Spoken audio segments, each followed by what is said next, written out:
Dusty, have you ever gone on a hunting trip? Well, yeah. You pack all your stuff. Let's say you're driving to New Hampshire. Let's say I'm driving to Ohio, and you're hunting for 4, 5, 6 days.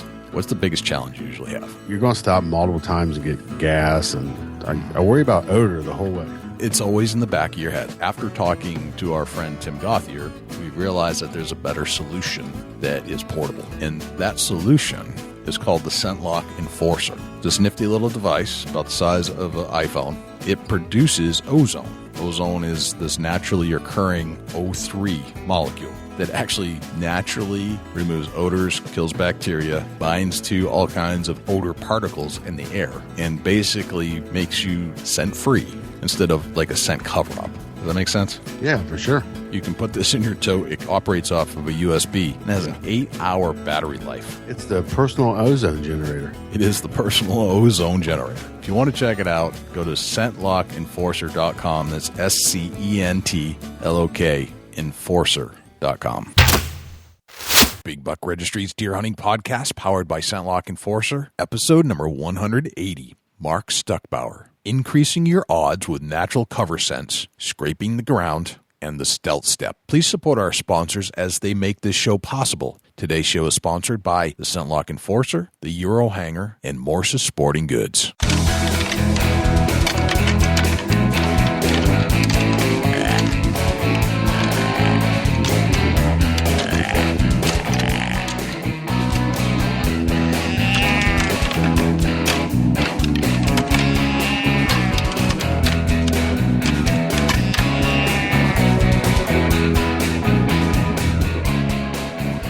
Big Buck Registry is a virtual museum of hunting stories. We preserve a piece of Americana by interviewing and recording hunters about their hunts and experiences from across the country.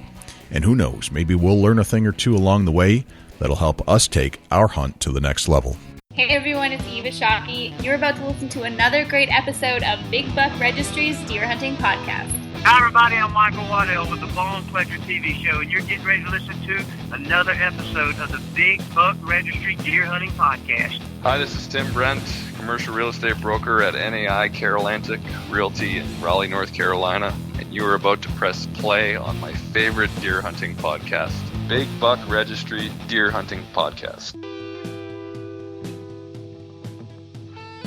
Welcome to another episode of the Big Buck Registry's Deer Hunting Podcast. My name is Jay, and I am pumped. I mean, really pumped that you push that play button right there on your audio device to tune into the Big Buck Registry Deer Hunting Podcast and listen to everything we bring you each and every week for 1 hour at least, by bringing in some of the most knowledgeable deer hunters that we can find on this planet and sharing those experiences with you so you can do it too. And also joining us right here, right now, one of the best hunters I know, Dusty Phillips from Ohio. What's happening, Dusty? Oh, man, the rut's just around the corner, Jay. That's exciting. You know, a lot of people say, I hate the rut. You know, I like the movement of the rut. It gets a lot of deer, and you just never know what's going to show up. That's the cool part. I'm seeing a lot of pre-rut stuff going on. Are you having that same experience? Yeah, I'm just now, I've been busy, and I'm going to say that I'm just now getting myself into the whitetail woods officially, as far as, you know, putting the time in to hunt a mature whitetail here in Ohio.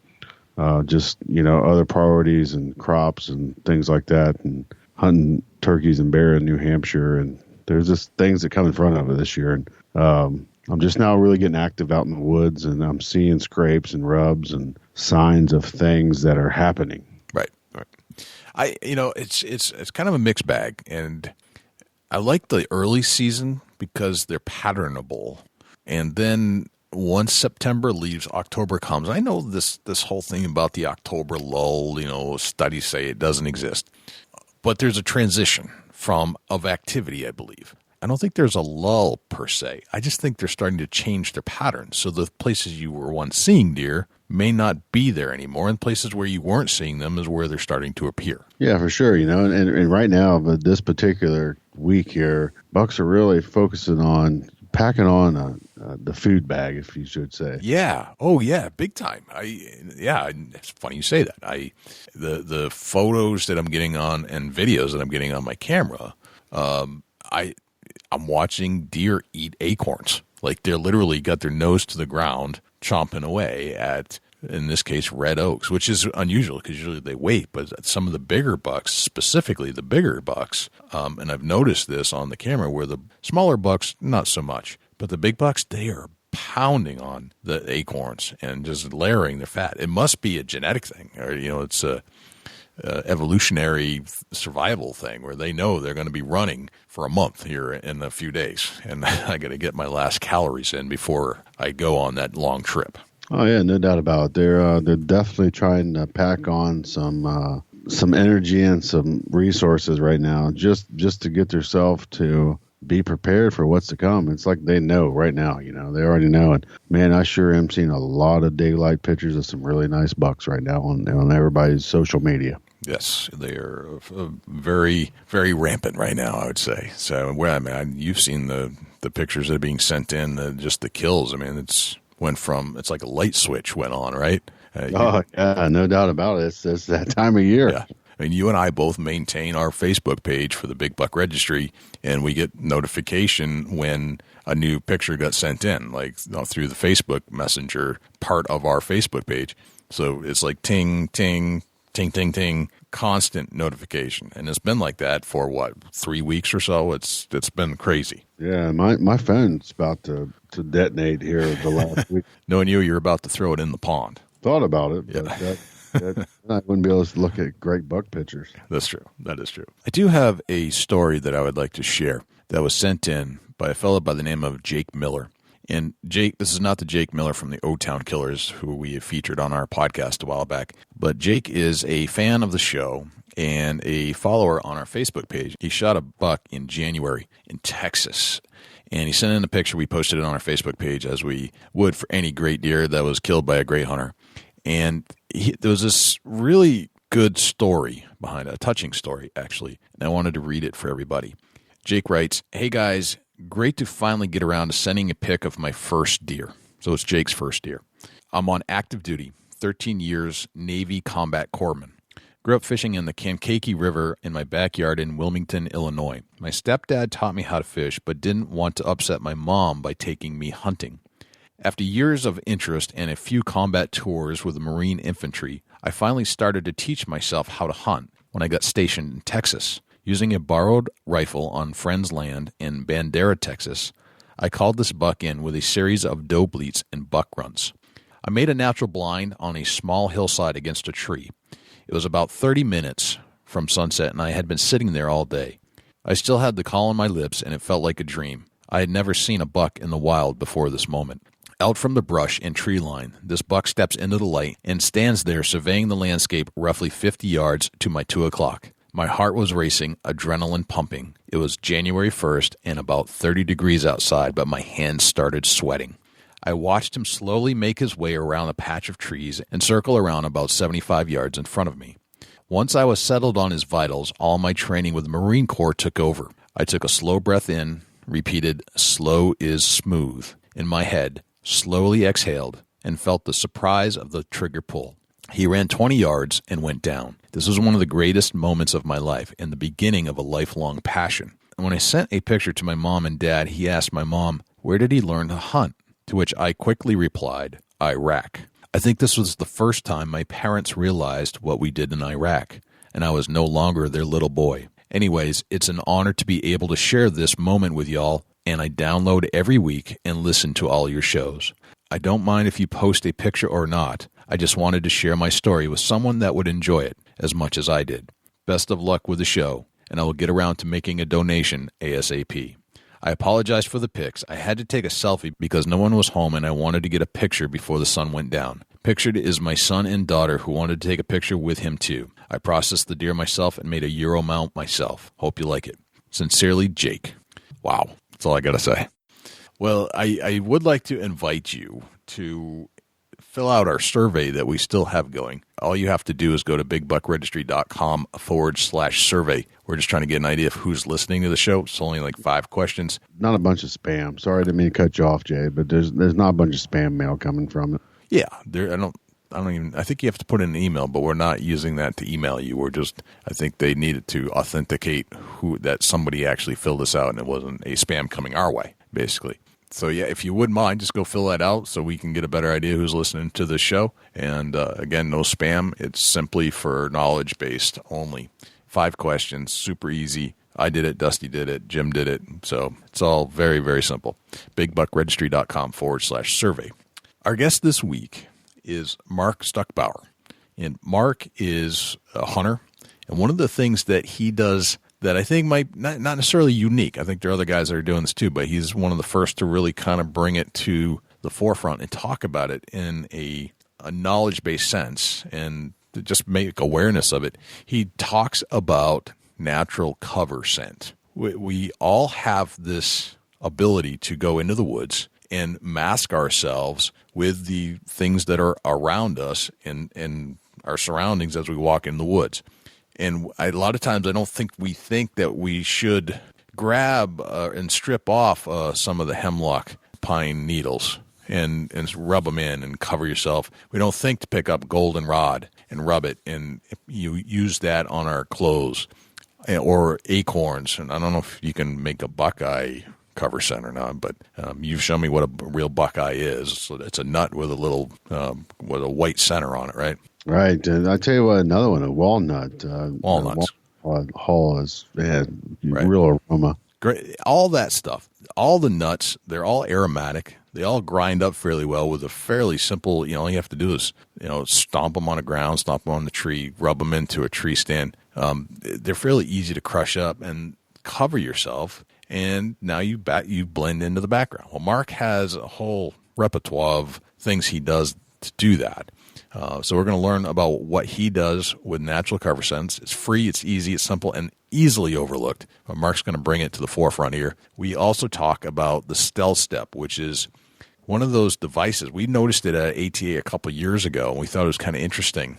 And it's this plastic device that basically replaces the ladder sticks and helps you get into your tree stander, but they're lightweight. And you and I were looking at them. We're big guys, right? And we were like, man, I don't know if that's going to hold me. And son of a gun, it did when we experimented with it on the log at ATA. Sure enough. It did. So he's going to talk about the Stealth Step a little bit, go through our rapid fire questions at the end, and we're going to talk about the natural cover scent.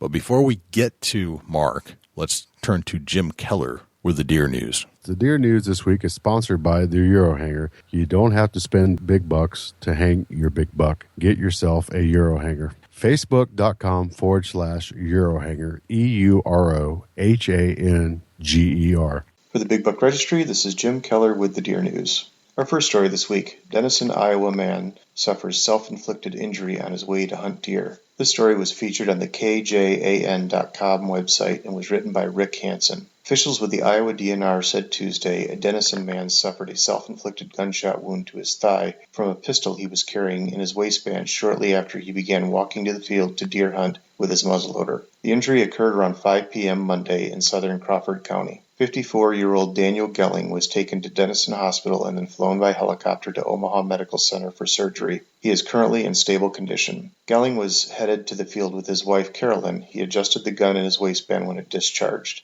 Carolyn called for help and then applied pressure on the wound until rescue personnel arrived. It is common for hunters who have a permit to carry a pistol with them while hunting. It is illegal to have a pistol in possession while archery hunting. This story serves as a reminder to us all to be careful out there this year.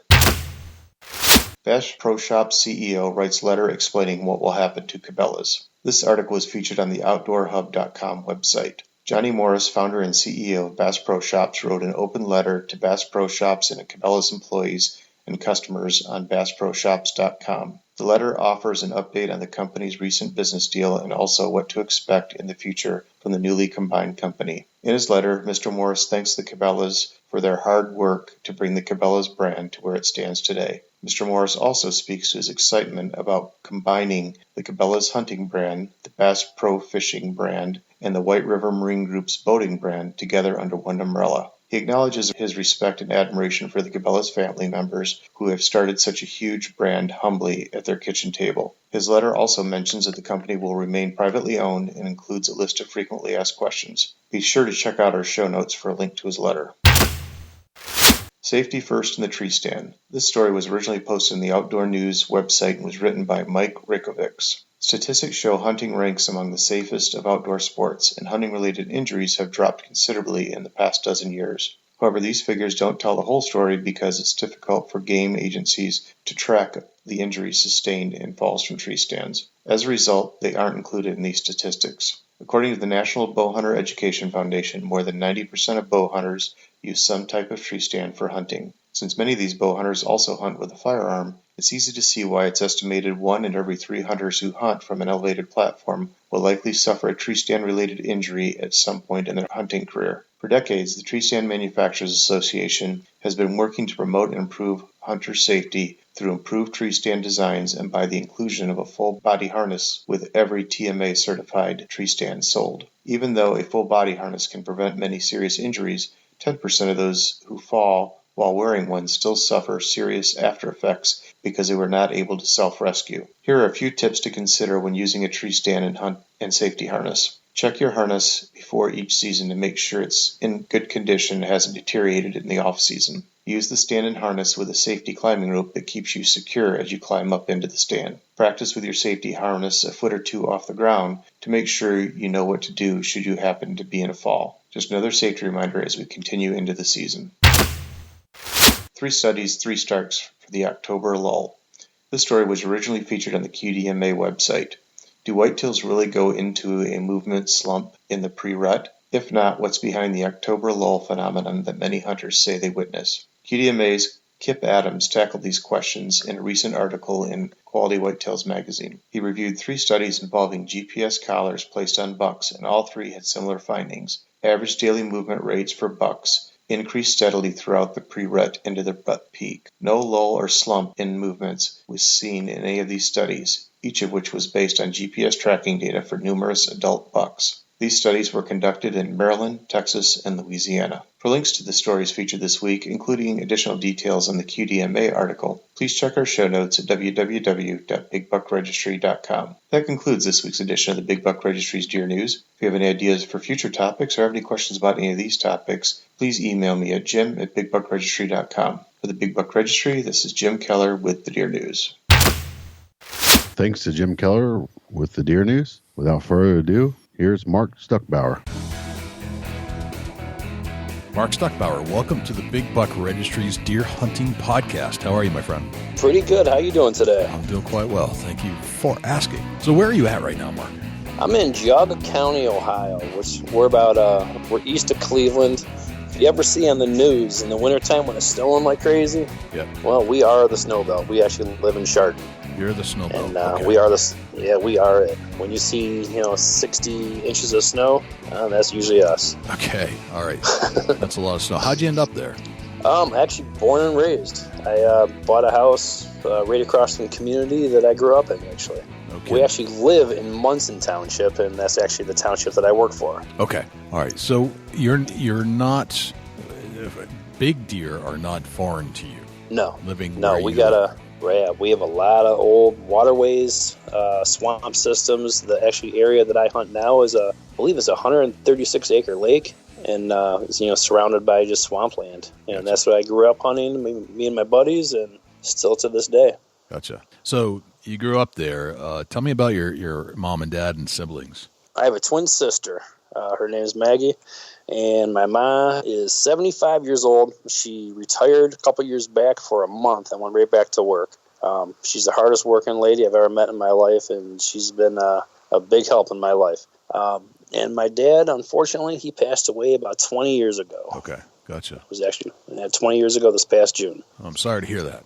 Yeah, well, it happens. How was the household growing up? Was your mom strict? No, obviously, my dad was a cop, so he kind of said, it is what it is, and if you don't like it, well, we can come talk outside. And he taught us a couple valuable lessons. Right. You don't lie, you don't steal, you don't cheat, you don't just treat people how you want to be treated. Right. Well, that makes sense. So, Do you think that's kind of part of your being today? Are you kind of that way as well, or how do you see life? Yeah, completely. I mean, if you need the shirt off my back, I'll be right back because I'm going to go to the store and buy you a couple extras. Right on. Anybody that really knows me, knows me knows that. I'll do anything in the world for pretty much anybody, even if I don't know you. That's awesome. That's the kind of person I am as well. And I like people that do that. Just be kind if you can. Right. Some people don't deserve it, but most people do. Exactly. Yeah. Oh, and they'll know if they don't deserve it. Right. So how did hunting come into your life as a child? Was it something your family did? Was it a tradition, or is it something that your dad or mom did? How did that all start? All right. Well, believe it or not, my dad was not a big hunter. My cousins and my uncle, those were the hunters, and I went out with them a couple times when I was very young. And one of my best friends to this day actually runs now Gander Mountain out here by us. No kidding. And he's the store manager there, and he basically introduced me into archery hunting when I was, I think, 12 years old, 12 or 13 years old, and I bought an old Oneida Screaming Eagle from him. That was my first bow that I had. Nice. Yeah, a compound recurve, if I remember correctly. Yeah. And basically, we just, we go to school, and we get off of school, and all right, let's go find some deer. Okay. I remember going through in snowstorms when the moon would be out, trying to get into fields to see how many deer we can count.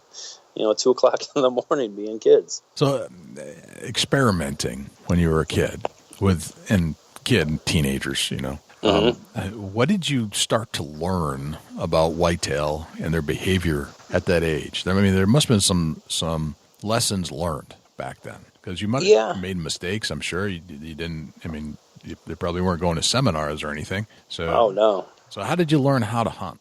Basically by trial and error. I would like to say probably like the rest of everybody. Right. I remember flinging enough double X75 arrows right over the backs of deer, wondering how come I missed them at 14 yards? Well, because I never practiced. To me, as a little kid, I was like, oh yeah, it's hunting season, let's just go. I'm ready. And unfortunately, I didn't take the ethics and take the priorities, do it right back then.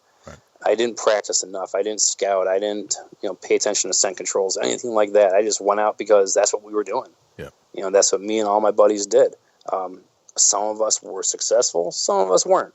But it wasn't until probably actually after I got my first doe that I really started paying attention to kind of my shot placements. When I was fortunate enough, my first doe, she went like 12 yards.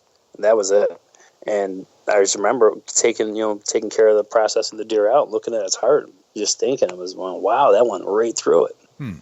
So that was like a defining moment when you realized shot placement means you don't have to chase them as far. Yeah, that, and I never wanted to hurt something. I never wanted to wound an animal. Right. And to this day especially, take my time, make sure I'm right on, and, just slowly pull that trigger. Right. That second hunt after you pull the trigger is always better when it's short.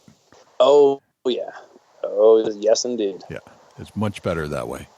So one of the things that we wanted to talk about, and kind of the thing that got us started, is you had mentioned to me that you're into these natural cover scents. Yes, indeed. It sounds like you've been employing it. It's probably some lesson learned, and that you've probably figured out that something goes really well when you use these things. So I thought that was a great topic of conversation for us to get into, because we haven't covered it on the show, and it is something that is out there. I've used it, from hemlock oils to and just stuff you find out there. But I always do better when I do that than when I don't. Right, so it's a great topic, and I think it's something that we can all use in our bag of tricks to get closer to animals. And I think if we can highlight some of that stuff today, so that people who, and I think there's some of the old timers kind of knew all this stuff, but there might be some newer hunters that weren't aware of this situation, just looking at what you can buy in the bottle. But in fact, there's a lot of great stuff out there that's just out there that's already natural to the deer, and you can just, in my mind, what you're trying to do is just blend in. Trying to blend into the background with how you smell, how you act, how you look, all that, so that they just don't know you become a ghost, essentially. Right. So tell me about some of your technique. Like, what are some of the things you start to look at when you're talking about natural cover? Well, with the natural cover, you could probably ask anybody that has hunted with me or that still hunts with me, and they hate hanging tree stands with me. Okay. Because I will take so much time. I'm not necessarily looking for the perfect tree, but I will not put up a tree stand in a single stem tree. I will not. 220 pounds. I'm a rather, a little bit of a big guy, and if I put myself in a 22-inch tree, I'm going to stick out on each side fairly well. So to me, it just makes more sense, and a lot more sense, to find a 2-stem, 3-stem tree to where I can have my outline camouflage broken up a little bit. Okay, gotcha. All right, so let's talk about scent cover then. So you're talking about doing some kind of masking visually, but there's this whole scent masking that goes in. That's what types of things are you looking for that naturally occur in the woods that you apply as your scent cover? Oh man, that depends on where you live in the country. Right. Up here in Ohio, we have an abundance of goldenrod and wild viburnum and chokecherry and all those different types of plants out there. One of the things you can do is look around. Look what you have around you. Almost everything, every kind of tree and plant that you have around you emits some type of an oil. And when you rub those leaves together, the new fresh growth on the twigs is very aromatic. Some of them not as much as others, but most of the time is aromatic. And, for me, goldenrod's the big one up here, and it happens to flower in the fall. Okay. Why goldenrod? Is just plentiful? It's everywhere. Okay. If, not necessarily in the swampy areas, but as I'm walking into my tree stand, or in my case, I take a boat to my trail to my tree stand. But on that trail, it's just loaded with goldenrod. So as I walk, I just pick a couple spurts of it. Throw it in my pocket, fill up one pocket, and get up on my tree stand. Okay, when I get up in there. You don't worry about rubbing it on your pant legs or anything like that. You just grab some and put it in your pocket. Right. What does it smell like? Does it have a unique smell? It's almost like a citrusy. Okay. It almost has like a lemon citrusy kind of aromatic smell to it, I guess. Okay. It's not a bad smell. It's not like skunk weed or skunk cabbage. Okay. And it's something that the deer identify as just something they smell all the time. Yeah, exactly. Even the leaves are aromatic on it. Okay. And so it's bright yellow flower. It's So this is not that involved. Like you're just picking some and putting it in your pocket, and that's your call. Exactly. All right. What else do you use? Well, it depends. I mean, if I have apple trees around me, I'll grab a couple of apples on the way in. The same thing. Throw those in my pockets. Get up from my tree stand. Rub them on my hands. Rub them on the tree on the tree stand itself. Anything that's going to help mask that scent at my level that I'm at. All right. Downwind. What else do you take a look at?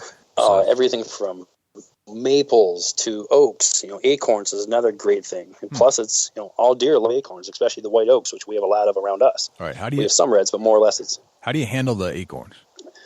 Basically, the same philosophy. I just pick up a handful, 10, 12, 15, whatever, throw them in my pocket, and get up there, and I'll crush those into my tree stand. Okay. You don't get a whole lot of fragrance out of them. No. Well, they are kind of a bit aromatic in a sense, right? Not like goldenrod or anything, but they do. Yes, exactly. Yeah. But to me, putting an acorn scent in the air at 20 foot up a tree, well, that's a good thing. Right. How do you go about crushing them? I will put them in. I just have regular chain-on stands, and on the edge of the chains where it actually attaches to the framework is usually smaller openings. Yep. And I'll just literally push those down into that and use my foot and just kind of crush them around a little bit. Okay. You can peel the skin off of them. As long as they haven't dried out too much, you can peel the skin off of them and then get actually into the nut itself. Okay. What else do you look at? Even maple trees. Okay. Maple trees, beech trees, oak trees.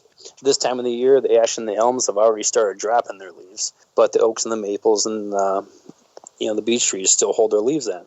Same thing. You just grab a handful of those, throw them in your pocket, and just basically just crush them up in your hands. You can throw them on your tree stand. You can throw them back in your pocket. You can put them in a wedge of a tree or just drop them onto the ground. Okay, so you're taking just regular old leaves, crushing them up, getting some of the oils and putting it on your clothing or whatever it is you're wearing. Mm-hmm, correct. Okay. Yeah, wipe it on my arms, on my hands. I'm not going to necessarily wipe it on my face, but no, but the clothing would be fine. Right. How are you taking? It sounds like you're not being too selective, but whatever's in the area you're grabbing. So exactly, you could take this methodology and apply it to any place in the country. Take what's in your natural surroundings, as long as it's not like poison ivy, right? And have at it. Crush it, mix it up, make a little, almost like if you took a mortar and a pestle and just kind of ground some stuff up, and then take that and smear it all over your clothes. That's basically going to become your cover scent because it's going to be aromatic for a little while. Yeah, exactly. Well, even with the goldenrod, if I'm in there for a 4-hour sit, an hour into it, I'll take that bundle out of my pocket, recrush it up, wipe it on my pant legs or on my knees or on my elbow, something like that. Okay. And then, keep on, doing that every hour, every 2 hours, whatever. As long as it's up there with you, if you pay attention and you do what you need to do to be scent control yourself, use the correct, shower soaps for, eliminating your scent. Use the cover sprays, which I do. I do all that stuff. I'm a big advocate of all that, and scent lock as well. The little things you can do that the native Indians basically used to do, and that's how they hunted. They didn't have scent lock and ozonics back then. Right. Those little things will just add up in such a substantial way that just helps you. I just had a buck this past weekend. I took a video of it with my cell phone. The little spike was directly through my tree stand, and it came in the trail that I walked in on, that I cut about a month and a half ago, came right down my trail, monkeyed around the tree at my base, and then kept on going completely downwind of me. Never even hesitated. There's something to be said for the whole idea. And what I like about it is just take the things that are in your area. So this show applies to any place. In New England, for example, or New Hampshire, I take hemlock. Hemlock's everywhere. Yep. Very aromatic. Comes these pine needles, basically, really, really small, less than an inch. But you just strip off a little bit of that, crush it up in your hand, especially this time of year before it dries out too much. And just a little bit goes a long way. You can just cover your body. I had, obviously you're still playing the wind. Wind's number one. Correct. But let's say that wind shifts.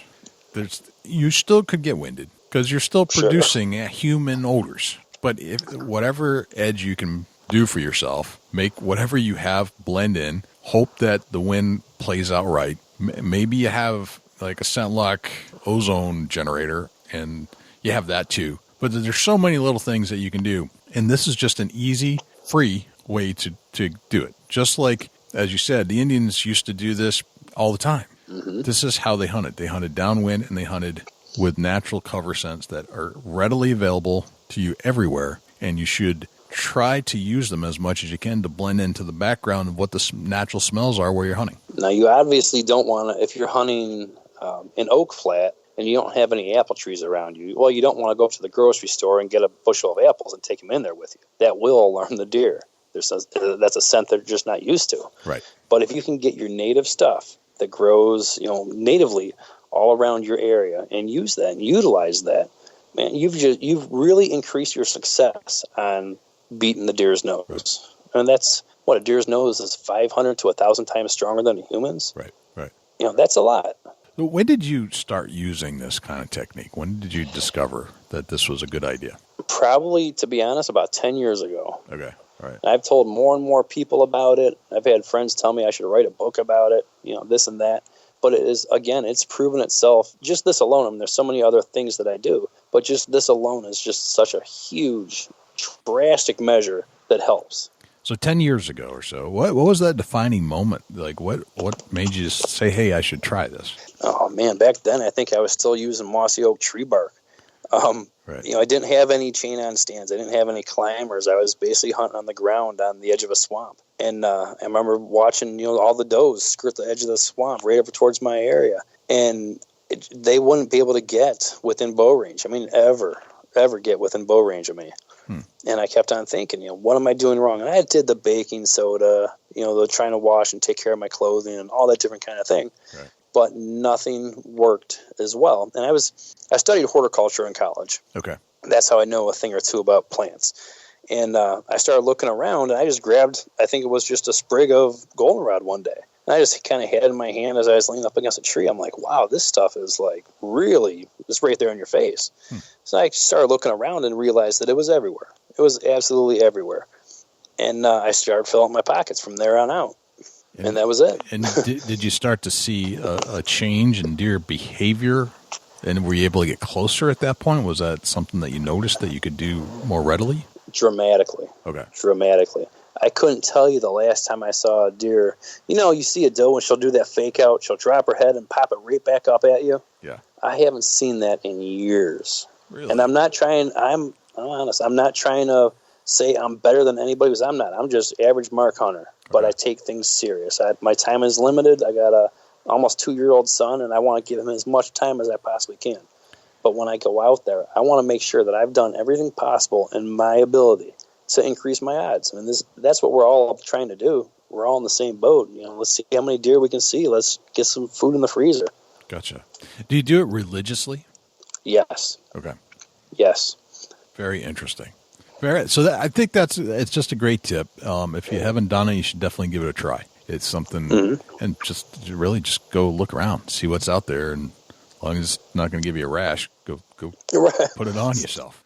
Right. The one thing I will recommend is if you grab a flowering plant, make sure you shake it real quick, because I did this a couple years back. I grabbed some goldenrod and I threw it in my pocket, and about a minute and a half later, man, there was a yellow jacket in my pocket stinging the heck out of me. Gotcha. So when you break it off, just shake it real quick. Okay, just to get the bugs up. Got it. Yeah, exactly. All right. So what other techniques do you employ when you go in the woods other than natural cover scent? I mean, let's talk a little bit about your strategies that you use besides that. What do you do? The other thing that I will do, and I want to really hit on this one because this is the second best thing that I think any hunter out there can do, is when you get to the base of your tree, scrape the ground. Take your boot, kick the ground right at the base of your tree. Usually that soil is a lot lighter and airy, and it also has a lot more broken down material in it. So if you kick that top layer inch of soil, that is almost as good as any kind of scent spray you can get out there on the market. And it's at the base of your tree. Even if you're hunting in a ground blind and you're next to some trees, do the same thing. That is so aromatic, and that will you'll be up in your tree stand, you'll be able to smell that. Plus the deer, the deer out, they always like fresh dirt. They always like the minerals that are exposed once you kick up some dirt. Gotcha. I think the dirt is something that we often overlook, but I love dirt. Mm-hmm. Dirt's the best. Mm-hmm. Even scuff it up with your boots, gets the soil smell on your boots, all that kind of stuff. Just so dirt, and I think deer are attracted to dirt smell. In my experience, so if you took like a little, those little 3-prong like garden rakes, and you just scrape up the dirt, almost guaranteed to have a deer come check that out in 24 hours. Correct. Yep. I could not agree with you more. And it imitates a scrape in some aspects. What's that fresh earth smell? Right. It might. I don't know. I'm not a scientist by any means, but that might trigger a deer's sense. Something just made a scrape relatively around here. Could be. I don't know. Right. But I know, over the years that has been a huge, huge successful, basically just a huge, helper. Putting that scent in the air at the base of a tree. That's golden. Yep. Really, really good stuff. What other things do you do as far as your preparation before you go in the woods? Preparation. Oh boy, this is probably the hardest part about my hunts. I have 3 children and a wife that's a nurse. Well, soon to be wife that's a nurse. And for me to get the washer and dryer where it doesn't have a whole bunch of laundry soap and softener in it is impossible. So what I do is take 2 or 3 towels and I throw them in there and I wash them probably at least 2 cycles in scent-free detergent. Whether it's scent killer or Hunter Specialties product, whatever it may be. Whatever I have around close, that's what I'll use. And then I do the same thing through the dryer. But I'll take scent killer and I'll spray the whole inside of the dryer. Put a couple dryer sheets in there and make sure when it's done, stick my head in there. Yeah, I look goofy, but I'm hunting. This is important to me. And make sure I can't smell any kind of softener or fabric, any kind of soap, anything in there that I shouldn't have in there. Then I put all my scent lock stuff in there and run through a wash cycle, continue that into the dryer and put a couple more sheets in there. And I have gone as far as taking goldenrod and old wood chips and putting those into a sock and throwing those in there for the last 10 minutes along with the clothes in there. And I was very surprised at how much scent came out of that sock with the goldenrod and wood chips, and basically adhered itself into my clothing. Yeah, it was simple. Didn't cost me a penny to do it. Right. Took an extra minute of time. Gotcha. But the outcome I think was big. That's I awesome. Really do. Yeah, no, that's a great tip. Very nice. Very nice. Yeah. What style of hunting do you prefer? You said that you used to do the ground hunting quite a bit. Yeah. What? I'm a tree stand boy. You're a tree stand guy now. Yeah. Yep. Why? I love it. Why do you like that better? Well, number one, I call it tree stand therapy. And with a young one, I never have enough time to myself. So that's my sit and think kind of time. But when I go up 20 feet, it's nice to be able to look over, the swamp or the river next to it and see all the wood ducks and see the deer crossing or playing in the river or the beaver running up and down. To me, I would much rather be up above that elevated wind stream as best that I can and hope and try that, what I'm doing is going to work. And it does. I mean, it's proven itself to me time and time again. But also being up and just having a nice, comfy place to look and just relax and enjoy it and take it all in. To me, that's what it's about. I love hunting. I love shooting a deer. I love, I'm grateful that I do that, and I'm allowed to do that. But being up there in the tree stand to me is what it's really about. Gotcha. And anybody that knows me knows that. Okay. And how about the weapon of choice? What do you prefer? I'm a big bow hunter. Okay. I used to shotgun hunt a lot, and I got a muzzle loader. I haven't taken that out in a couple years. I'm a big bow hunter. That's what I live for. All right. Why? It's a challenge. It's not I'm not going to knock anybody with a crossbow or with a gun or a pistol or anything like that. To me, to be able to pull back a bow, pull back an arrow, lock on a point, lock on the back of your ear, your kisser button, your peep sight, whatever it may be, and be able to do that steady enough as the deer's moving and get that deer to stop, that is exhilarating. I mean, that's like, if you don't get a chill through your spine, man, you're doing it wrong. You're not appreciating what it's really about. It's the whole challenge of it. Yep, gotcha. Everything included with it.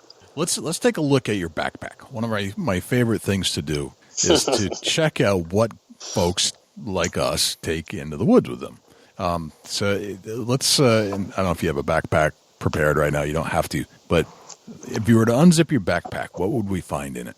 Oh, man. Well, I carry so much stuff in there. I actually had to buy a sewing kit the other day because I ripped the arm strap out of it, the shoulder strap out of it. But I carry, all my different cover scents. And I carry, a Ziploc for my cell phone and my face mask. I mean, I don't want to, when I'm going into my stand, I don't want to be carrying anything more than I absolutely have to, because I don't want to start sweating. So, my cover scents, my binoculars, my rangefinder, sometimes a snack, a bottle of water or something, a bunch of those little screw-in hooks. Mm-hmm. I love using those. Just, it's easier and nicer just to have all your stuff hanging right there where it's accessible, where you don't have to move around and turn 3 different ways just to get your binoculars off the tree. What about your clothing? As a bow hunter, obviously clothing might be a little different than maybe still hunting, whatever. What kind of clothing are you typically wearing? Let's start with like early season. Scent lock. Okay. Scent lock. Nice. I'm such a huge advocate of that product. It is, I honestly believe, and I'm not just saying this, that has increased the odds for me of seeing deer and taking deer dramatically. Okay. And how about the material? Like, describe what it feels like? It's, well, it depends. I mean, late season, I use a lot of the fleece. Okay. So that's a softer, more insulated type of material. Sure. Early season, I use single layer, and then I use, the underlayment system. I use that. If it's a little cold in the morning, I'll throw on, scent lock under long johns and their shirt. Okay. All right. What about boots? Oh man, they got to be knee boots. They have to be knee boots that are insulated a little bit, and they have to be like at least 2 years old. Because I don't know if you've ever bought a pair of knee boots and tried to worn them into the woods. Well, you can smell them while you're sitting there in the tree stand. Yes. 2 years old. So your mark is 2 years old. You're talking about fresh boots. Yep. All right. So how do you buy your boots then? Oh man, I'm gonna get in trouble for saying this. At work, we get a clothing allowance for the road department, and so this year's hunting boot is next year's work boot. Gotcha. Yeah, and that's what I do. If it's too cold for my knee boots, then I have a pair of another big advocate of Irish setter. I'll throw those on. They're insulated, I think 600 gram, and wear them for this hunting season. And the next year, that's my work boot. Gotcha. All right. Very, very nice. Let's talk a little bit about your most memorable deer hunt. Oh, if we could. Man. Now, I was afraid you were going to bring that up. I don't know how far we're going back. Maybe it's your first hunt ever. I don't know. But let's kind of slow it down a little bit and talk about a deer hunt that means a lot to you. So where are we going with this? Man, we are going to Washington County, Southern Ohio. Washington County, Southern Ohio. Where is that approximately? Is it on the east side or west side? I believe that's just north of Marietta. Okay. Just north of it. Okay. It's a little mom and pop kind of town. They actually just got a McDonald's there like 10 years ago, and I thought the city was just going to collapse because people were so upset about it. But it was just that kind of place where everybody knew everybody. Everybody knew everybody's business. You drive down the street, people wave to you. It was just that kind of town. It was just so nice. And shotgun hunting. We used to go down there, me and my buddy and his dad and uncles, we used to go down there every year, and that was our ritual, our tradition. And you stay at this little hotel down there. Now, I don't recommend it to my worst enemy because this hotel was pretty nasty. The shower head was about 4.5 foot off the ground, so you had to duck down and take a shower. All right. But it was cheap. And then they gave you 500 acres. If you stayed there at the night, they give you 500 acres that surrounds the golf course that they own to hunt. So we all go down. Oh, yeah, it was beautiful. Hilly, a little bit of the red clay starting down there. Okay. A lot of thickets and it was beautiful. What time of year is this? Shotgun season. Okay, which is what is that? December. December. All right, so it's December, Ohio. And what year? This is we quit going down there I quit going down there about 5 years ago. Okay. But this particular hunt was probably about 9 or 10 seasons ago. Okay.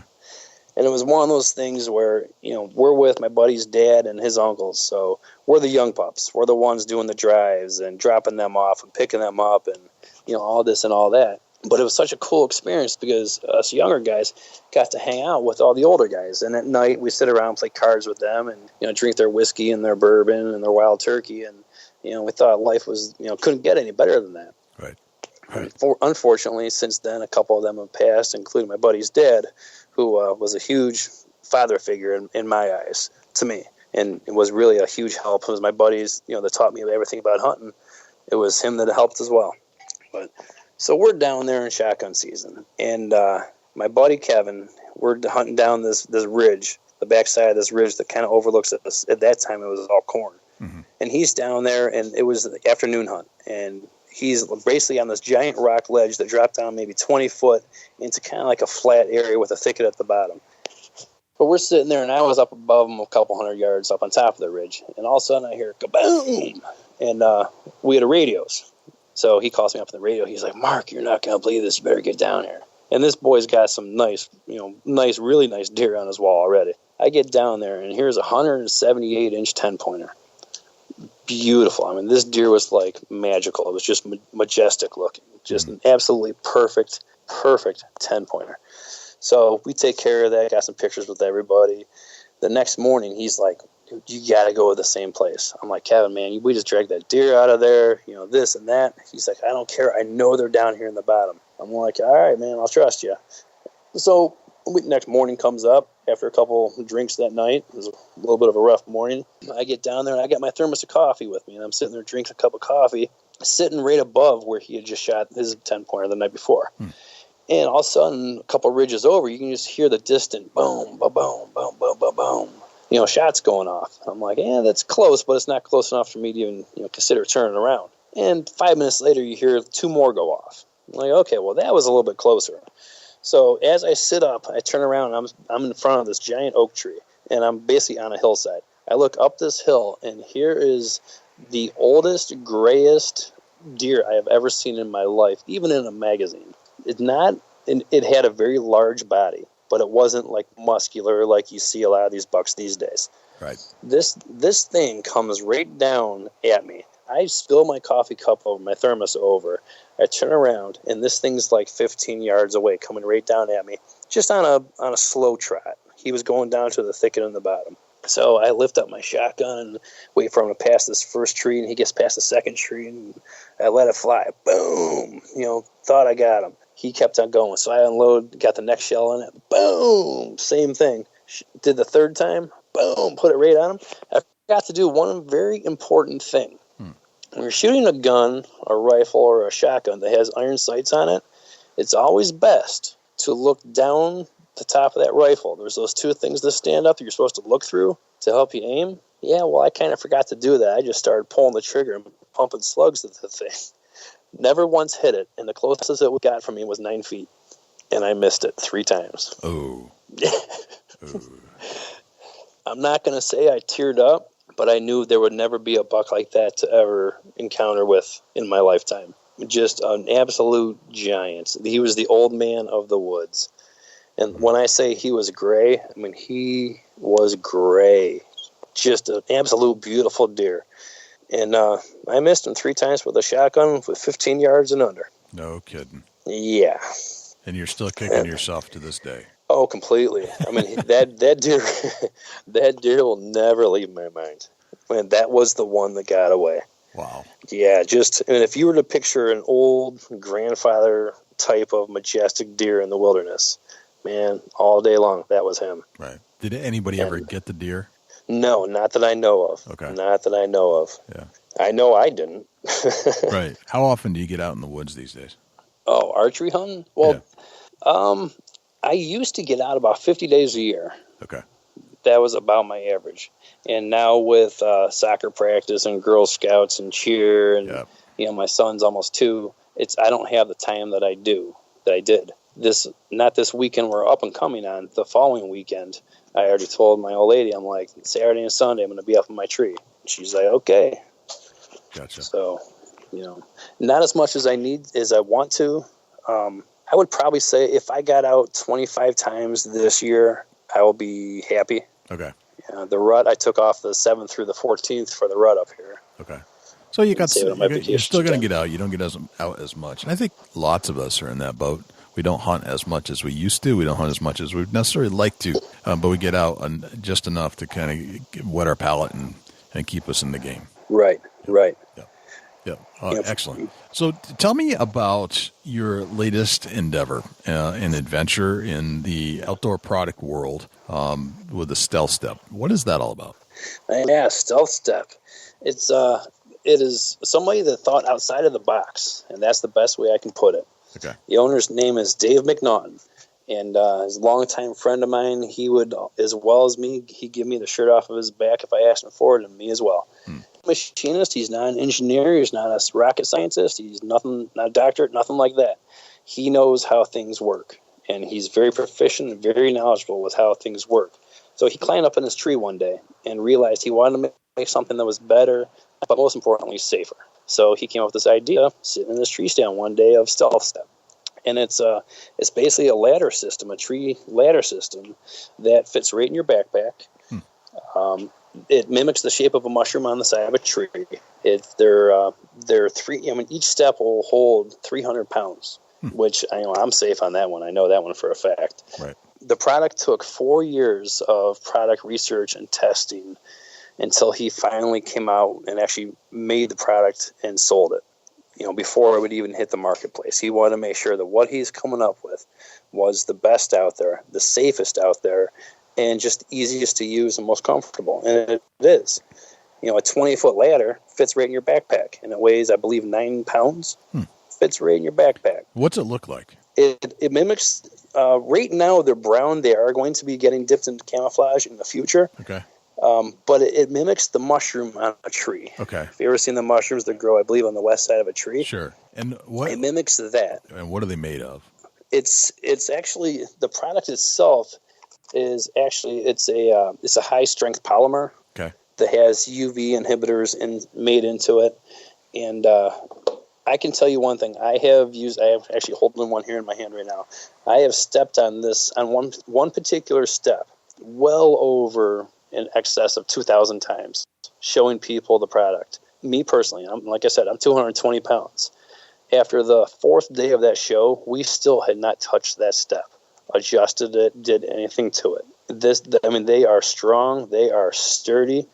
Basically what it is, it looks kind of like a wedge, and they're 7.5 inches across by 9.25 inches wide. And basically what you do is you put your strap through it that we provide. It comes with the step.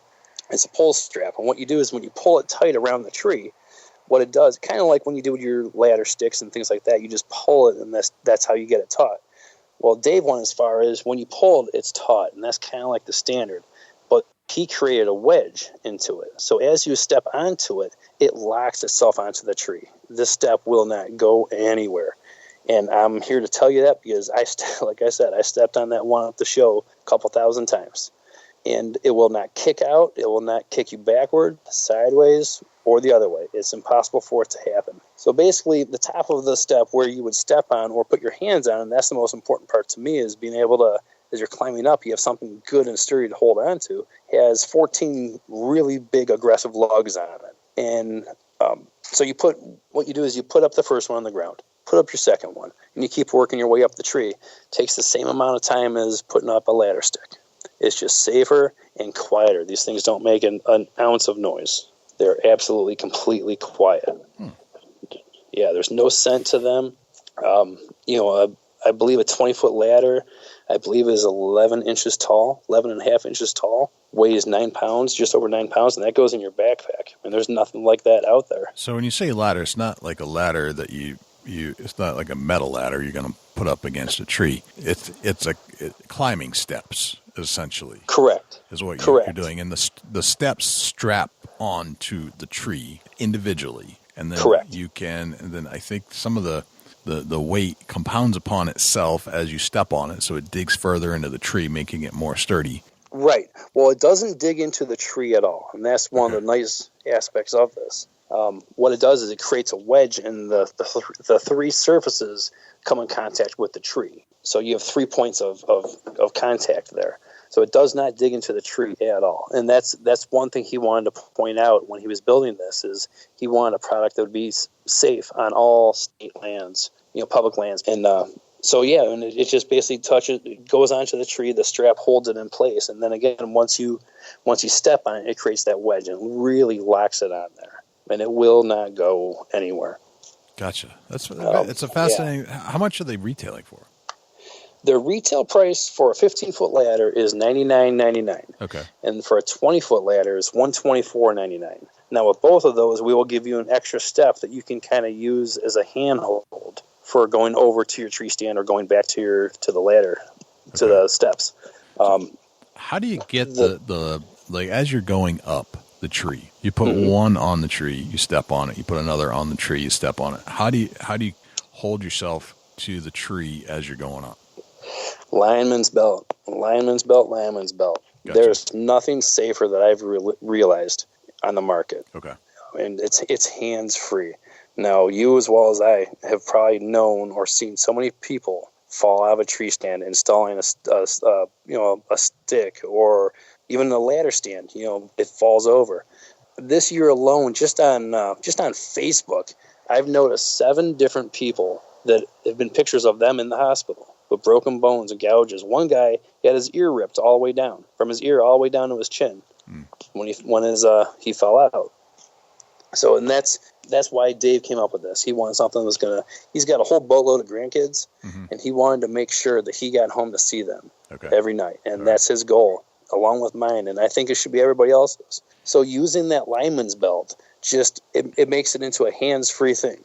So what you've done now is you've got your second or third from the ground, your second or third step attached to the tree. Put your lineman's belt around. You take the rest of the steps and you put it in that last one that you already put up on the tree. Okay. So all the material that you need is right there in front of you, and you're not even touching it. Get up to where the next 18-inch step should be. That's what we're going with. You take out the top step, you put your strap through it, put it around the tree, pull it tight, step it down. Take the next one up, move that bundle up into that step you just put up. Same thing. Take that step out, strap it, step it down, lock it down, take that bundle up to the next one. And the whole time you've got the lineman's belt on as you're moving up the tree? Okay. You have to. Yeah, I would think you need to for the balance. Right. Yeah. And it's a peace of mind. I mean, I've used it enough to where, it's such a comfort knowing that I can lean all the way back. Like I said, again, I'm a bigger guy. I can lean all the way back, and I don't even have to think about it. I know that I'm going to be safe and secure. And a lot of the harnesses you buy, we're doing a lot of work in helping out hunter safety systems, and they're helping us out as well. If you go on our website, their stuff comes up. If you go on theirs, our stuff comes up. A lot of the new safety harnesses actually have the lineman's belt hooks already on it. So all you would need is basically a simple strap or the pressing knot or summit rope, and there's your lineman's belt already with your harness. Gotcha. All right. Very fascinating product. You use this in the woods now? Oh, yes. Okay. Oh, yes. I love it. Okay. I did last year during the rut, November, I believe it was the 9th. Again, I hunt a swamp. For me to get to my tree stand, I put my boat in the lake, put my electric motor on it, go across the lake, 136-acre lake, go up the river, park the boat, get out, and walk to my tree from there. So for me to be able to go and do this, I've just reduced a lot of the effort just by taking my little John boat into the woods that way. But I absolutely love it. So last year, November 9th, I'm sitting there, and I did not have my boat, so I actually had to walk in. It was about a 45-minute hike across a river, across a beaver dam on a river, on the backside of a swamp just to get to this area. But I knew it would be worth it. I'm sitting there in the morning, and all these does, and I can see a couple little bucks, nothing substantial, just a couple bucks chasing around. They're all the other end of the swamp. So I'm like, man, I haven't seen a single thing over here. They're all coming in and out of that swamp right there. I took them down in the matter of like 8 minutes to the ground, went back over there, went about 150 yards over close to where they were coming out, put them back up in. So I had taken my tree stand and my steps down, installed them back up, installed my tree stand within 32 minutes, and I timed myself on that. To me, that was impressive. And they're not like sticks. They don't make a single bit of noise. When they're stacked together, they're literally locked together. They don't make any noise whatsoever. Gotcha. And do you leave? Yeah. Do you ever leave them out in the woods, or you always pack them up and bring them home? That's your own personal preference, depending on how much you trust people. Right. Where I hunt is actually public land. There's a lottery system that I get pulled on. So for me, what I do is I take off the bottom 3 or 4, depending on where I'm at and what kind of tree. I'll take off the bottom 3 or 4, just throw those in my backpack, and then just hike those out back to the boat and leave the rest of them up on the tree. If you have your own land and you can trust your neighbors and the other people hunting the property, leave them on. Leave them on. It's just your own preference on whether you can trust the people around the area. Gotcha. All right, fascinating. I love hearing about new products that are kind of out there, and that's definitely one of the ones that it's just new and different, and I like the engine. It's cool stuff. It is something else. Yeah. At the Great American Sportsman Show in Harrisburg. Yes. I was fortunate. I mean, it was like the greatest time of my life. I did the show this past March up there with Dave, and I had more people come up to me and, oh, what is that? It was a tree step. What? How is that thing a tree step? And I showed them, and I had, this is no exaggeration, probably 97% of the people were just like, that is the greatest idea ever. How come I didn't think about that? Where can I get it? How does it work? Just the input and the feedback was unbelievable. Right. Made me such a believer. And again, I work very closely with Dave, the owner, and I'm Mr. Social. Yes, anybody that knows me knows that I'm the social bug. Gotcha. I like talking to people. I love information, giving people information, trying to help people out. Yep. And the feedback has just been through the roof. That's cool. That's very cool. Yeah. Well, I hope the place, or I hope the steps go far, further up the tree than they've already gone. So to speak. So that's pretty cool. Very nice. All right, Mark, I've got 10 rapid-fire questions for you. Are you ready for them? Yes, sir. Okay. What's your number one hunting tip of all time? Oh, man. Number one hunting tip. Teach a kid. That's the best. We haven't had that one before, but that's great. Yeah. Great. Teach a kid what it's about, not just about the hunt, about being the proper woodsman, just enjoying what you're doing, what's surrounding you. Mm-hmm. Yeah, great answer. What's the one thing that you can't live without? Like, what's that one piece of equipment or device or thing you got to bring in the woods with you? Makes you feel a little more comfortable when you're in the stand. My bow always helps. Okay. Besides your weapon, what's got a good luck charm or anything like that, or just something you just feel like if I got to have this with me, or else my hunt's not going to go quite as well. My I'm sorry. Yep. My binoculars. I've been waiting for my son to kind of give me something goofy that I can actually put in my backpack and take with me every time. But until that happens, it's my binoculars. Gotcha. All right. What's your biggest pet peeve? Oh, man. Hunting or non-hunting? In life. In life. Not being true to who you are. How old are you today, Mark? 43. 43. Very nice. Yeah. At work, they call me the man-child. The man-child. Yeah, I've got the same problem. What would you tell the 20-year-old Mark Stukbauer? Man, listen to my mom. Listen to your mom. Listen to my mom. Take her advice. All right. What was your mom telling you back then? Don't do the stuff I was doing. Okay. Don't do the stuff I was doing. Gotcha. No, I turned out good. Luckily, I had some good friends and some good morals and some stuff that kept us busy. Other than we always worked. Yep. All right. You meet a stranger in a hotel lobby at a hunting convention. They ask you what you do for a living. What do you tell them? Oh man, what do I tell them?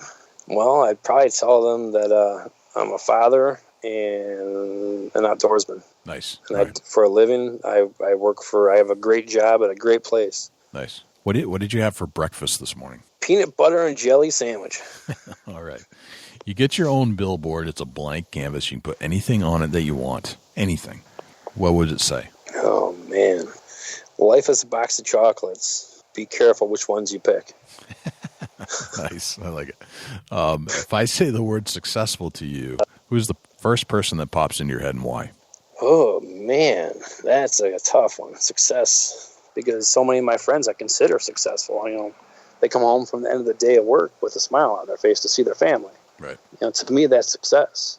I don't care what you have, what you drive, how big your house is. If you want to talk, over a Bud Light and tell me a good deer story and look me square in the eyes while you're doing it, that's successful. Right. Gotcha. All right. What's a day in the life of Mark Stukbauer look like? Oh, well, it depends if my son slept through the night or not. And so far, he's only done that twice, and he's 2 years old almost. Right. Get up at 5:30 in the morning, drink my cup of coffee, I got 2 labs, play with them for a little bit. Hopefully Brody isn't up yet. And Maddie, the oldest daughter, she gets up and gets on the school bus about the same time I leave for work. Go to work, do my job, come home. And I live 4 minutes from work, so I'm home by like 3:35 every day. And get the kids off the bus or go get my son from daycare, shoot my bow a little bit, drink some more coffee, kick back, relax with some hunting shows, and help the girls with homework. Gotcha. Very nice. All right, let's change that a little bit. What's a deer hunting day in the life of Mark Stukbauer look like? Well, it starts with I try getting ready the night before, get all my stuff ready in the dryer and whatnot. Sound like you have to reactivate, and I do that quite often. Get the boat loaded up in the truck, get the trolling motor, and make sure the battery is fully charged. My flashlights are good to go. Get up about 5 o'clock, drink my coffee, get in the shower, get the boat unloaded on the lake, and try to find my way across it, which always is not that easy. Gotcha. And go up the river, put the boat up on the shore, get my stuff out of it, climb up to my tree stand, and then start enjoying it. So you use the river as a way to get to your stand. That's interesting. Yeah. That's a nice element added to the hunt. That's pretty cool. It is. It's quiet. It's peaceful, and there's no energy taken to do it. You don't end up sweating. Right. Plus the ducks and the beavers and all the other stuff kind of just add to it. Right. Oh, that's beautiful, man. Well, that's the 10 rapid fire questions. I'd say you passed, so good job. Excellent. Hey, Mark, this has been a pleasure, and I've thoroughly enjoyed talking to you about natural cover scents and where you came from and how you got into hunting and where you've been and what's in your backpack and all the stuff about the stealth step. I think you've got a lot of cool stuff going on, and thanks for letting me pick your brain for about an hour. Man, anytime. I had a great time. This is something else. What you guys have and what you guys produce and how you talk to the people that call up and you put on your show is something to be proud of. And I'm proud that you invited me on as well. Well, I enjoyed talking to Mark about his techniques, his styles, and as we do on the show, we try to investigate the brains of the better deer hunters in the world and bring them to our show so that you can become a better deer hunter too. And I really enjoyed listening to Mark talk about natural cover scent. I'm still amazed by that stealth step. It's amazing that you can actually get up the tree with something so light, and it's cool that you can stack it too. And I thought it was interesting how he says that he'll leave them on the tree except for the bottom 3 if he's on public ground, because I guess it's not so convenient to get up 6, 7, 8 feet to grab the last 4 or 5 steps. So I thought that was kind of smart. And then all you're carrying in this is a super lightweight plastic step, basically, that attaches to the tree. So it's kind of neat. So Yeah. check that out. It's definitely interesting, and I think that the way it hauls into the woods, you can't beat it. It's convenient and easy to bring with you, which is unlike some of the other devices that you need to get into a tree stand. So thanks to Mark Stukbauer for joining us on the Big Buck Podcast. And Dusty, do we have a Chubby Tines tip of the week this week? Yeah, Jay, we sure do. The Chubby Tines tip of the week is sponsored by Morse's Sporting Goods. Firearms, used firearms, bows, used bows, located at 85 Kentucky Falls Road in Hillsborough, New Hampshire. Give Jim a call at 603-464-3444, morsessportinggoods.com. Your dollars go further in New Hampshire. There's no sales tax. Morse's Sporting Goods. Right now, the bucks are really hammering the feed bag, and they're focusing on either cut corn, standing soybeans, cut soybeans, fields. Check for a big track there. Then you can also find the acorns right now. If you can locate where they've left a rub and a scrape line, and you got a food source, boy, you're going to be on top of them. They're going to come and see you. Awesome. Yeah, very, very good point. Well, thanks again to Mark Stukbauer for joining us on the Big Buck Podcast and talking about natural cover stand and the stealth step. And thank you to the ScentLock Enforcer for sponsoring this show. Thank you to Morse's Sporting Goods for sponsoring the Chubby Tines Tip of the Week. And thank you once again to Jim Snow and the Euro Hanger. You don't have to spend big bucks to hang your big bucks. Love that slogan, by the way. Yeah, get yourself a Euro hanger. Yep. Hopefully I'm gonna need one this year. I really would like to get a nice deer. So yeah, got two of them actually right here in the studio at my place. I really like the way the Euro hanger hangs my Euro mounts. I think they're great. I think we've posted a couple of those videos on Facebook about how to use them, and they're actually pretty handy. I think it's better than a nail. It's got the right angle and it's super solid, and you can hang a very large mount with this thing. It's I don't know, it feels like aircraft steel. I don't know if it is or not, but it certainly feels that way. Yeah, it's definitely way better than a nail. And it's got multiple purposes. It'll hang a bear skull, a whitetail skull, a mule deer skull, antelope. I think it's got quite a few purposes. Yeah. Something that if you got a nice Euro mount sitting on the floor, you want to get it on the wall, check out the Euro hanger. Yep. It's pretty neat. It's such a simple device, and it's one of those devices like, why didn't I think of that? But you couldn't recreate this by yourself. You got to buy these things because you just can't make them at home. They're that well made. The other thing I've been using a lot of, Dusty, is my ozone generator, the personal ozone generator, the ScentLock Enforcer. And yes, they are a sponsor, but I actually been using it. It's actually quite handy. I've been, for example, I leave a lot of my clothes outside, but when I bring my son with me, it's cold. It's cold outside. He doesn't necessarily want to go back to the outdoor changing room, the screen house that we use as our I use as my changing room in the during deer season. He wants to go inside because he's been sitting in the ice cold for the last 2 hours because Dad made him. And when you're not seeing deer, he's ready. He wants to change inside. I'm like, that's fine, but now you got to deal with the odors of your house. So what I have him do is unload, put all the clothes right in the tote, and then we turn on the ozone generator, the ScentLock Enforcer. Oh, it's a beautiful weapon to have in your arsenal, that's for sure. Sure is. Yeah, and then I went through the whole wash the other day with some clothes that I were getting ready from colder weather gear. Took them out of the dryer, hung them outside for a little bit, then put them in the tote, hit them with ozone, and then hang them back outside. I just think it's a nice extra edge. Oh yeah, no doubt about it.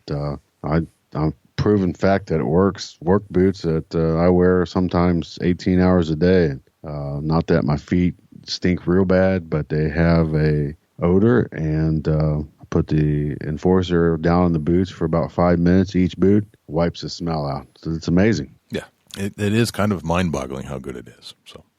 But, yeah, I'm very happy with our sponsors and the products they're using, and we actually use the products that they produce, and we're happy with them, too. So check out the ScentLock Enforcer and check out the Euro Hanger. And, of course, if you're in the area of New Hampshire, go to Morse's Sporting Goods or even go online. You can check out all their stuff that they offer, the used guns and the new guns that Jim does sell. Granted, you do have to go to Jim's to pick up your gun if you buy one, but it's pretty cool. So, anyway, Dusty, how can we find you when you're not hanging out here on the mic with me? Shoot me an email, Dusty at bigbuckregistry.com. You can look me up on Facebook, Chubby Tines Outdoors, and shoot me a invite on Instagram at Chasing Antler. Jay, where can the people reach out to you when you're not on the mic, and be ready for a whole lot of big bucks right here? Right. Prepare yourself. It's fairly easy. I'm not going to overwhelm you, but if you just Google Big Buck Registry, you will find pretty much all the places we're at. But here's where you can look in specifically. If you want to contact me, shoot me an email, j@bigbuckregistry.com. You can always give us a call at 724-613-2825. One of the things, and especially this time of year, Dusty, as the bucks start to fall, and if you have the gumption, call that number right after the shot and let us know what you just did, because there's nothing better than capturing that adrenaline rush right after you pulled the trigger or shot the bow on a big buck. There really isn't, Jay. And when somebody calls in and tells us the story, right, like seconds after it happened, oh my gosh, It's just so intense, and we love it. It is intense, and we will play that on the air on the next show if you do that. So keep that in mind, 724-613-2825. Otherwise, you can find us all over social media. Instagram is instagram.com/bigbuckregistry. Twitter, twitter.com/bigbuckregistry. Facebook, facebook.com/bigbuckregistry. YouTube, youtube.com/bigbuckregistry. Google Plus, same kind of thing. So you can kind of see the theme. And if you'd like to have your buck featured on the Big Buck Registry Facebook page and be featured in front of 250,000 die-hard deer hunting fans just like you, just go to bigbuckregistry.com/mybuck. All the instructions will be right there. And finally, if you would like to become a patron of the show, we've had a few patrons recently. Bob Dumont, Doug Priest, and several others have recently joined the movement to support this show. It's simple. It's real simple. $1, $5, $10 a month, as much as you can afford. I don't want you to break the bank. But if you can help us by supporting the show, you can pledge your support by going to bigbuckregistry.com/pledge. And all the instructions are right there. Very simple. Takes a credit card. Do it for a little while. If you feel like you can't do it anymore, then you can shut it off. It's that simple.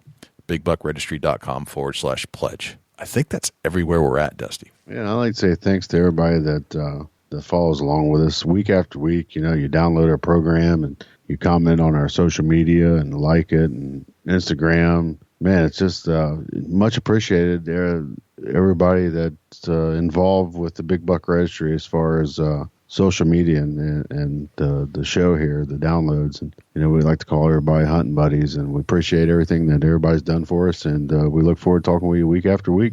I completely second that, and we will continue to bring you this rich content as long as you keep pushing the play button. We can monitor that stuff. So you push play, we'll bring the content. That's the way this works each and every week. So we'll be back next week, as we usually are, with another great show, and I'm sure we'll have another great guest to feature on the show so you can listen in. And other than that, Dusty, I think that's a wrap.